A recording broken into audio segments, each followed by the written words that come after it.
ముందు నుయ్యా వెనక గొయ్య అనేలా ఉంది పాకిస్తాన్ పరిస్థితి. ఒకవైపు భారత్ తో యుద్ధ వాతావరణం, మరోవైపు బలూచిస్తాన్ లో వేర్పాటువాద ఉద్యమం. ఈ పరిస్థితిలో ఒక్క యుద్ధం పాకిస్తాన్ కు అసలు ఫ్యూచరే లేకుండా మార్చగలదు. పహల్గామ్ లో జరిగిన ఉగ్రదాడి గురించి తెలిసిందే. ఈ దాడికి పాకిస్తాన్ ఆధారిత లష్కర్-ఏ-తోయిబా యొక్క బృందమైన ద రెసిస్టెన్స్ ఫ్రంట్ బాధ్యత వహించినట్లు భారత్ ఆరోపించింది. అయితే పాకిస్తాన్ ఈ ఆరోపణలను ఖండించింది. ఆ తర్వాత భారత్ పలు దౌత్యపరమైన చర్యలు తీసుకుంది. ఇవి చర్యలు ఇప్పటికే ఐఎంఎఫ్ రుణాలపై ఆధారపడి ఉన్న పాకిస్తాన్ ఆర్థిక వ్యవస్థను మరింత బలహీనపరిచాయి. దీనికి ప్రతిస్పందనగా పాకిస్తాన్ కూడా కఠిన చర్యలకు దిగింది. సింధు జలాల ఒప్పందం సస్పెన్షన్ ను యుద్ధ ప్రకటనగా పరిగణిస్తామని హెచ్చరించింది. సైనికంగా పాకిస్తాన్ తన యుద్ధ విమానాలను భారత సరిహద్దుల వద్ద మోహరించింది. వెనక ముందు ఆలోచించకుండా భారత్ తో యుద్ధానికి కాలు దువ్వింది. దానివల్ల పాకిస్తాన్ కు తీవ్ర నష్టం కలుగుతుందని నిపుణులు హెచ్చరించినా పట్టించుకోలేదు. మే 7 భారత్ ఆపరేషన్ సింధూర్ పేరుతో పాకిస్తాన్ లోని ఉగ్ర స్థావరాలపై దాడులు చేసింది. అయితే ఆ తర్వాత కూడా పాకిస్తాన్ యుద్ధమే కోరుకుంది.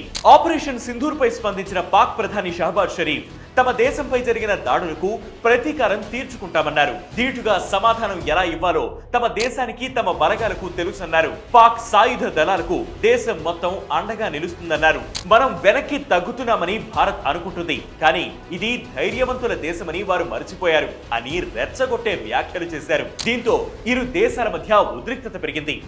ఎప్పుడు ఏం జరుగుతుందోనన్న భయాందోళనలో పాక్ ప్రజలు బతుకుతున్నారు. ఇదంతా ఒక సైడ్ మాత్రమే. మరోవైపు నుంచి కూడా పాకిస్తాన్ కు ముప్పు ముంచుకొస్తోంది. మీరు పెరట్లో పాముల్ని పెంచుతూ అవి పక్కింటి వాళ్ళని మాత్రమే కాటేయాలని ఆశిస్తే అంతకంటే పొరపాటు ఉండదని అమెరికా విదేశాంగ శాఖ మంత్రిగా పనిచేసిన హిలరీ క్లింటన్ ఓ సందర్భంగా పాక్ పైన కామెంట్ చేశారు. ఇప్పుడు పాక్ పరిస్థితి చూస్తుంటే ఆమె చేసిన వ్యాఖ్యలు ఎంత సమంజసమైనవో అర్థమవుతుంది. ఉగ్రవాదులను పెంచి పోషించిన పాక్ ఇప్పుడు దాని విష ఫలితాలను అనుభవిస్తోంది. బలూచిస్తాన్ లిబరేషన్ ఆర్మీ గత కొంతకాలంగా పాక్ సర్కార్ కు చెమటను పట్టిస్తోంది. పాకిస్తాన్ దక్షిణ భాగంలో, ఇంకా క్లియర్ గా చెప్పాలంటే నైరుతి దిక్కులో ఉన్న భూభాగాన్ని బలూచిస్తాన్ అని అంటారు. ఈ బలూచిస్తాన్ కేవలం పాకిస్తాన్ లోనే కాదు, ఇరాన్, ఆఫ్ఘనిస్తాన్ లోనూ ఉంది. పశ్చిమాన పర్షియా అంటే ఒకప్పటి ఇరాన్, తూర్పున భారత రాజ్యాల ప్రభావం ఈ బలూచిస్తాన్ ప్రాంతంపై ఉండేది.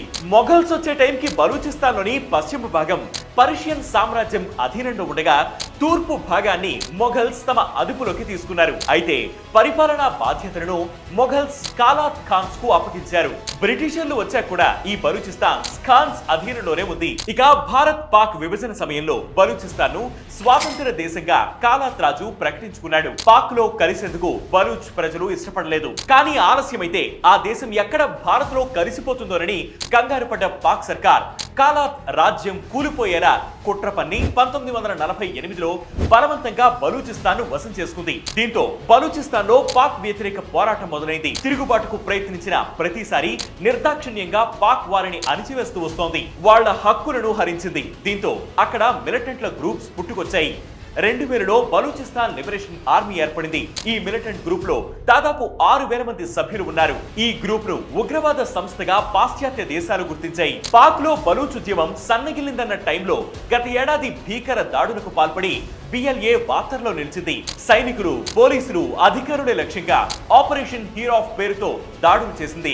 ఆ దాడులో 100 మందికి పైగా పాక్ జవాన్లు ప్రాణాలు కోల్పోయారు. ఆ తర్వాత కూడా ఒక పాసింజర్ రైలును హైజాక్ చేసి 36 గంటల పాటు ప్రయాణికులను బందీలుగా చేసి పాకిస్తాన్ ను గడగడలాడించింది. ఈ సంఘటనలో 31 మంది పాక్ సైన్యం మరణించారు. ఆ తర్వాత 7 బస్సులు, 2 కార్లతో వెడుతున్న పారామిలిటరీ కాన్వాయ్ పైన దాడి చేసింది.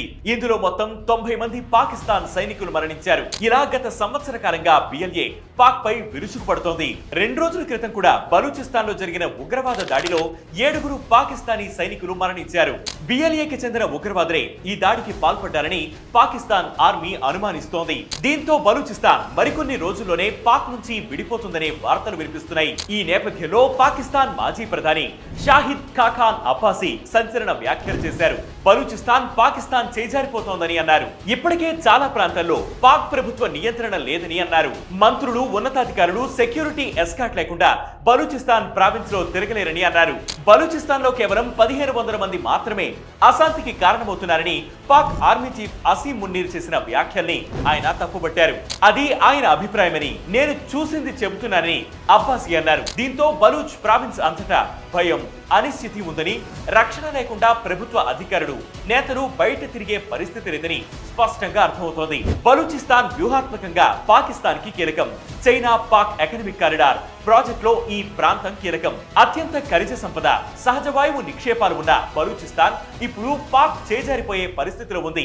సొంత భూభాగాన్ని సరిగ్గా కాపాడుకోలేకపోతున్న పాకిస్తాన్ భారత్ తో యుద్ధానికి కాలు దువ్వి మేకపోతు గాంభీర్యాన్ని ప్రదర్శిస్తోంది. ఉగ్రవాదులపై చర్య తీసుకునే హక్కు భారత్ కి ఉందని, ఆపరేషన్ సింధూర్పై పాకిస్తాన్ మౌనంగా ఉంటే మంచిదని America national security adviser Marco Rubio హితవు పలికారు.